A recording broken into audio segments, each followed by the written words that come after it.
Assalamu alaikum. I'm Ziaur Zihan, a student ID 2306096 from EEE Kuwait. I'm currently in level 2 term 1. I'm from section B1. This project was built together with my lab partner Arnob Paul. The student ID is 2306095. This is a project demonstration video for our lab course. The course name is EEE-212, which is Numerical Technique Laboratory. And our project title is 2D Heat Conduction Equation Solver in MATLAB using FEM, where FEM stands for Finite Elements Method. So this is the whole code for our MATLAB project. And we have done everything, like from the algorithm development, from 2GUI, everything in the single code. And now we will run this code. And here it is. This is our app. This is our app. So here in this app, we can see that we have developed an interactive MATLAB app designer GUI where users can control 5 parameters. Like here are thermal conductivity, heat convection coefficient, the thickness of the beam in millimeter, the bounded temperature or the initial temperature at the edge, and the number of blocks, and which can be between 1 to 4. So here we will go one by one. So thermal conductivity measures how easily heat flows through the material. The effects are that if thermal conductivity is high, that means heat spreads quickly and the temperature distribution is uniform. And if we input a low thermal conductivity, then heat stays near the source, or we will get a steep gradient. And for heat convection coefficient, it is the strength of heat loss to surrounding environment. And we get this from the Newton's law of cooling. So a high convection coefficient means that strong cooling or temperature will drop drastically.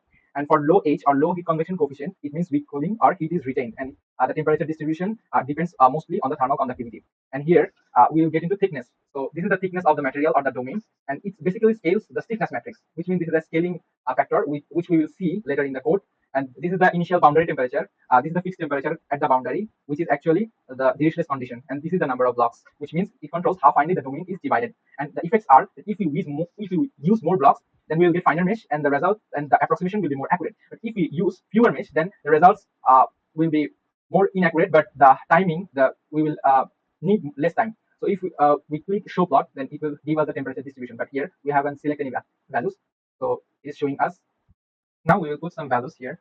So for thermal conductivity, we have selected 500. For heat convection coefficient, we have selected 1. The number of blocks, we will get the maximum number of blocks to get the most accurate results. The thickness is 10 millimeter, and the bounded temperature is 100 degrees Celsius. Now, if we click show plot, it will readily give us the temperature distribution, what we can see here. So here, the thermal conductivity is so high. So that means the temperature distribution is uniform, and we can see that the gradient is uniform and constant. So the temperature is gradually decreasing from the left boundary to right boundary. And as the heat convection coefficient is low, so there are no heat loss apparent that we can see from our plots. Now we will change these values to see what happens. Now we will go for low thermal conductivity and very high heat convection coefficient, and the temperature we can select it for temperature. Okay, these are equal. Now if we click show plot, now we can clearly see that as the thermal conductivity is low, so the temperature or the heat stays near the source, which is at the left boundary. And as the heat convection coefficient is high, so the temperature or heat loss, to its surroundings is very high, and that's why you can see that the temperature gradually, not gradually, but drastically decreases from here to here, and the overall temperature is also low. So now we will increase the thermal conductivity from 1 to 1000, and the heat convection coefficient will decrease it, and we will increase the overall bounded temperature to 1000. The number of blocks is same. Now we'll split the show plot. Now we can see that as again the thermal conductivity is high, so the heat distribution is uniform throughout the mesh. And here another thing that is noticeable, that as we increased the bounded temperature from 100 to 1000 degrees Celsius, the overall temperature of the domain has shifted to another higher level of temperature. So the temperature at any point here is higher than we have seen from the previous plot. Now we will decrease both the thermal conductivity and heat convection coefficient, and we will see what will happen if we increase the thickness. So here we increase the thickness to 1000 and the bounded temperature to 100, and if we click show plot, it will show us a catastrophe. Why is that? Because if the thickness of the beam is high, then the overall temperature decreases, because the thicker materials allows more heat to escape via convection, resulting in a cooler domain and a less steep temperature gradient compared to thinner samples. As we can see that though here the temperature is applied, but the overall temperature of the domain has lowered, as we said before. Now, if we just change the bounded temperature by 10 times and click show plot, then we can see that the steep gradient remains. So as the temperature is increased, so the overall temperature of the domain is also increased. That we can see in this plot compared to the previous plot. Now we'll put this value and click show plot, and this gives us the plot. So here is the temperature distribution plot, which is very generic, because the thermal conductivity is high and the heat convection coefficient is low, so the temperature is uniform and the gradient is constant, and the temperature distribution is uniform. So now, if we change the number of blocks, what will happen? If we decrease the number of blocks to a number of 3, then the plot will be like this. So here we can see that there is a desperate and drastic change in this point, in this boundary, because when we decrease the number of blocks, the accuracy of our FEM solver decreases. So it takes less time, but the accuracy decreases. So if we take less and the least number of blocks, which is one, yes. So here we can see the temperature profile. So here we can't distinguish actually how the temperature distribution is made, because we can see that we can comment in anything from this picture. So the sharp details are missing and it's highly inaccurate. So under this GUI, we have included a drop-down box where we have included two real-world scenario. One is electronic device cooling. So if we click on run application, then we can see this. So what does this mean? So we know that for electronic device, we use a semiconductor, which is called silicon. And the conductivity of silicon is so high, we can see that here, the value of K is 148. The convection coefficient is also high. So what does that mean?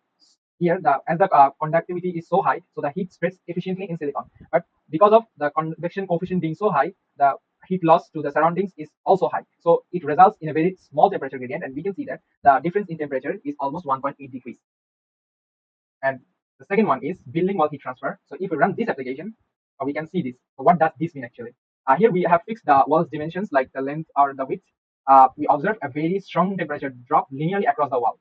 So it results that the interior of the wall is in very high temperature and the exterior is in low temperature, showing the heat loss in winter conditions.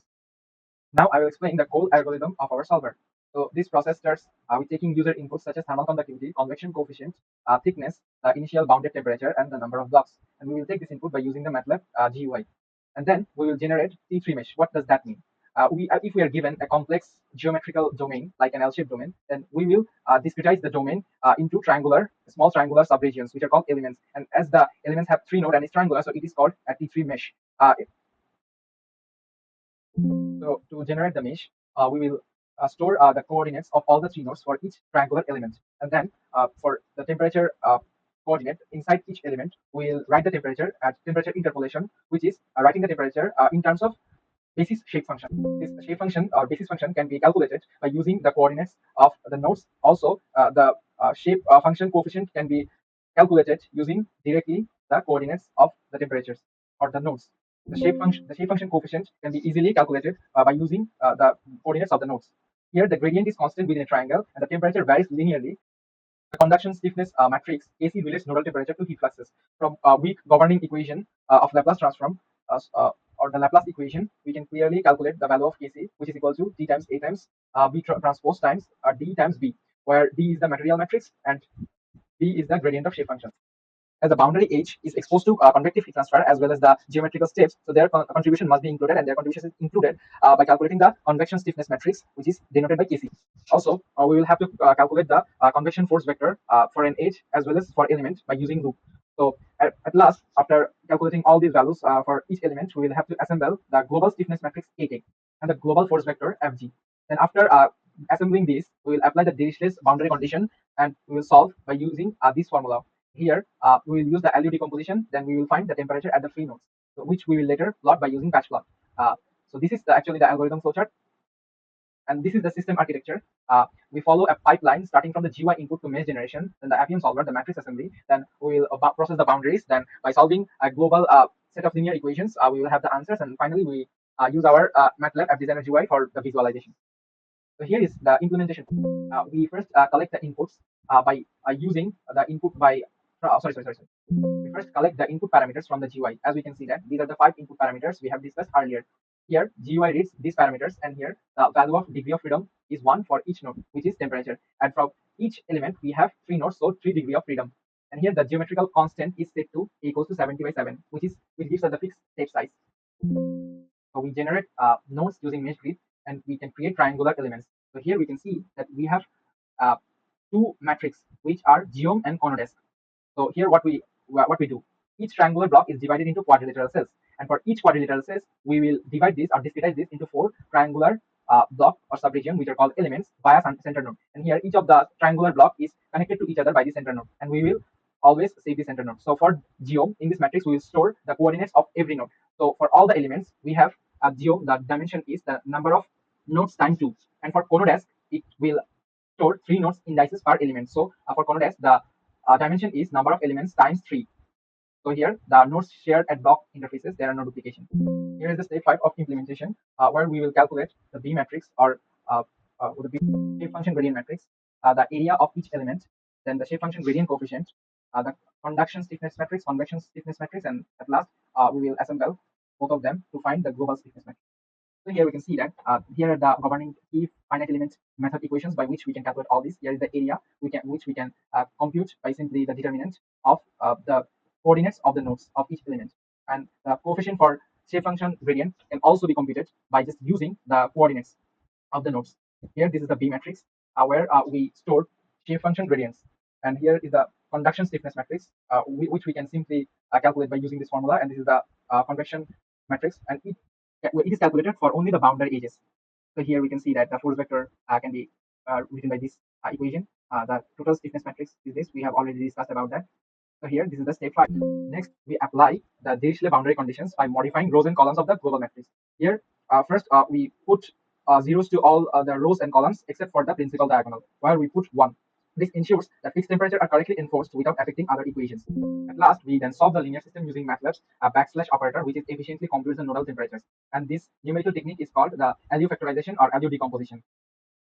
And at last, we can clearly solve the linear system of equation by using MATLAB's backslash operator. Here, the backslash efficiently computes the nodal temperatures, which is by a numerical technique called the LU factorization or LU decomposition. Then finally, by patch plot, we can render each triangle colored by temperature. And also, here the color bar shows the temperature scale in degrees Celsius. The color variation represents temperature distribution, where warmer colors indicate higher temperature and cooler colors indicate lower temperature. This helps us clearly to understand heat flow patterns. So overall, our implementation follows the FEM pipeline from discretization to solving and visualization. The system is flexible, supports different boundary conditions, and provides clear graphical results. Thank you, everyone.